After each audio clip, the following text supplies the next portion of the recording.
Is this a very difficult traveling trip for you? Um, Actually, no, Cindy, because I'm not going this year. So I'm staying home. When did you make that decision, John? I thought you were going, and what was the decision? How'd you make it? Yeah, I mean, look, at this stage in my career and in my life, I always had visions of being able to travel with my family. And of course, that's not the case, or that wouldn't be the case for Australia this year. Understandably so. I get it. So I just, it really was just a situation where I didn't want to be away from my family for that long. So I've decided to stay home. John, I'm sorry. When did you make the decision? And then what is what do your next tournaments look like? Where are you going to travel? Well, there's not much to play right after, the whole tour is going to be in Australia for, 5 weeks, when the Australian Open ends. So again, I have a super long break right now. That's for sure. But I made this decision last night. It wasn't an easy decision at all. It wasn't, and I thought long and hard about it. But I feel comfortable with my decision right now, and looking forward to getting home. Thanks, John. John, it's David. Going back to this match tonight, I mean, you played Sebastian a couple times now. You've seen a lot of young Americans coming up, you being more a veteran now. What do you see in his game, and what do you really like about him and the people he's surrounded himself with? Yeah, I know he's a good player. He was, I think tonight in particular, I think he was just a little bit better than I was. It was sort of a uphill battle for me out there. I wasn't maybe feeling that great out there, but I mean, I competed hard and I fought hard, but he came up with the goods for sure, and came up with some good returns, and fought his way out of that last game as well, where, that was the best return game I played the whole match, and I just didn't get paid off. But, that happens, and he's showing a lot of good maturity. There's no doubt.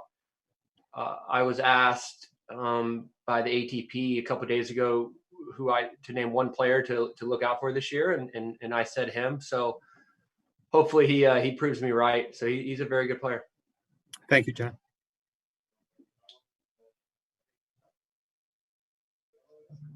John, thanks for being here tonight. This is Adam Ross with Florida Tennis. I'm curious, John, stepping away from this match, you're one of the greatest, if not the greatest, servers in tennis history. Ivo Karlovic was out here also, one of the greatest servers. I'm curious if you've given first of all, if you've ever talked to Ivo about the art of serving, and whether or not you've given any thought to whether you might surpass him, and what it would mean to you personally and to your legacy if you went out with the most aces in the game, if you've thought about that at all.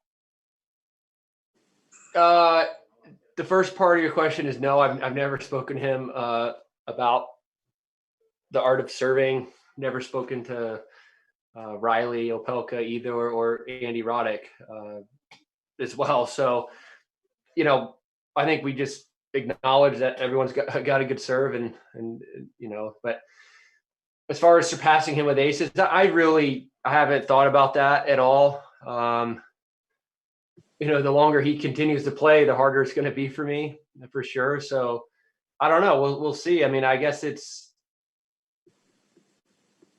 I don't know if I play a couple more years, maybe I could pass him. I don't know, what am I, about 1,000 aces behind him or something like that. But yeah, it's in that range. Yeah.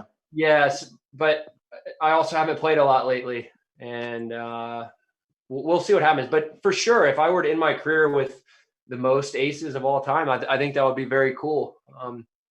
That's not a reason that I would try to, I guess, extend my career for any reason to chase that title. But if that happens, it would be cool. Well, thanks again, and wishing you great luck for the rest of the season. Thanks, Adam. Hi, John. Michael Dickens from Tennis Tour Talk. You've now played Sebi twice in a matter of months. Have you seen a lot of improvement that you can talk about between when you faced him last fall in Paris compared to this evening? No, I mean, I can't really speak on improvement. I think, I think he just played better than I did both times. It's not necessarily a tangible thing, but he's growing in confidence. So that's the most important thing. There's no doubt about that. It's not so much, oh, he hit his forehand better tonight than he did in Paris. I think he's just more confident, and he believes that he belongs as a top player on the ATP tour. So once you sort of gain that belief, it can take you a long way.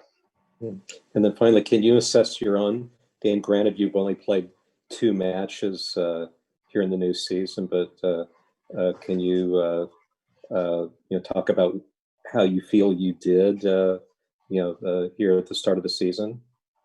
Well, I mean, yeah, I mean, honestly, this is probably what I expected. I knew it wasn't going to be, and I guess I knew I wasn't going to feel amazing out there on the court. I only played, 5 matches after the tour stopped last year. So I've only played now 7 matches in about 10, 11 months. So I just haven't played much, and you can't really expect to go out there and play amazing. I don't think I played terrible by any means, but it was tonight was a situation. Had I been able to win that match, I think I could have played better in my next one. But now I have a lot of time off. So the one thing I do really well is I keep myself in good shape, or at least I like to think I do. I really enjoy working out. I try to work out every single day, really. So, when I start playing again, I'll be in good shape, but I'm good. Certainly it's going to be tough to find that match rhythm. That's something that I haven't had in a long time. Certainly. Thank you very much. Steve Fogelman, go ahead, Steve. Yes, thank you, John. After announcing that you're not going to the Australian Open tonight, does that give you momentum or desire to go ahead and win this tournament? I mean, we've talked before about every American expects you to win these 250s. Steve, I lost my match tonight, so I'm out of the tournament. John, if I could go back to Australia, I just wanted to clarify when you were asked why you're not going. Is it that you're not allowed to bring family members, and because of that, you don't want to go? Is that? Yeah. Yeah. I mean, I guess that's one reason. But it would be a long time away, and it'd be very, very far away, halfway across the world. So all of this was certainly unexpected. Once our second kid was born, our plan was to kind of travel with them as much as I possibly can, so I wouldn't be away from them for very long stretches. But not able to do that this year, and I totally understand that.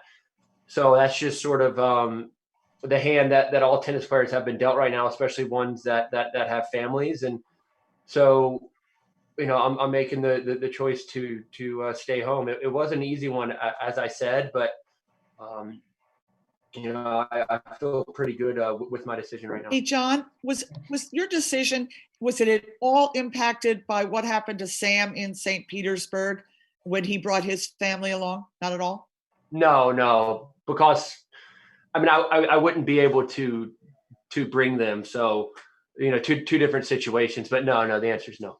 Okay. Can I follow up with one more question for you? And that is, as one of the top American players for many, many years, I'm just wondering what your thoughts are on what's going on in the world, in Washington, D.C. politically, and if you have any thoughts on kind of where our country is right now. Yeah, what happened in D.C. was a very ugly day for our country. I think everyone would agree on that. it was just, it got out of hand. There's no doubt. And it became a mob mentality, and everyone sort of followed the herd once those gates, got knocked down, and people, we haven't seen anything like that since like 1814, when the White House, or something, 18 something, when the White House was burned down by the British. So it's been 200 years since we've seen something like that. And again, a very ugly day for our country. But I tend to always believe in America, that this will be put behind us as a very ugly day. And I'll always bet on America as well. So I don't think our country is in as bad of a shape as everyone thinks. It's just, it's just very, very political right now. Two different ideologies always kind of clashing. So if we can have people, I guess, come to the center, our country will be just fine for it. So certainly I think the prior administration did a lot of good things that a lot of people don't want to talk about. And I think this new administration is going to do a lot of good things as well. So, if America bands together behind our new president and our new Congress, then we'll be just fine. Thanks, John. Hey, John, Stephen with The Slice here. Roger Federer cited similar reasons to you for not going to the Australian Open this year, in some kind of leaked news.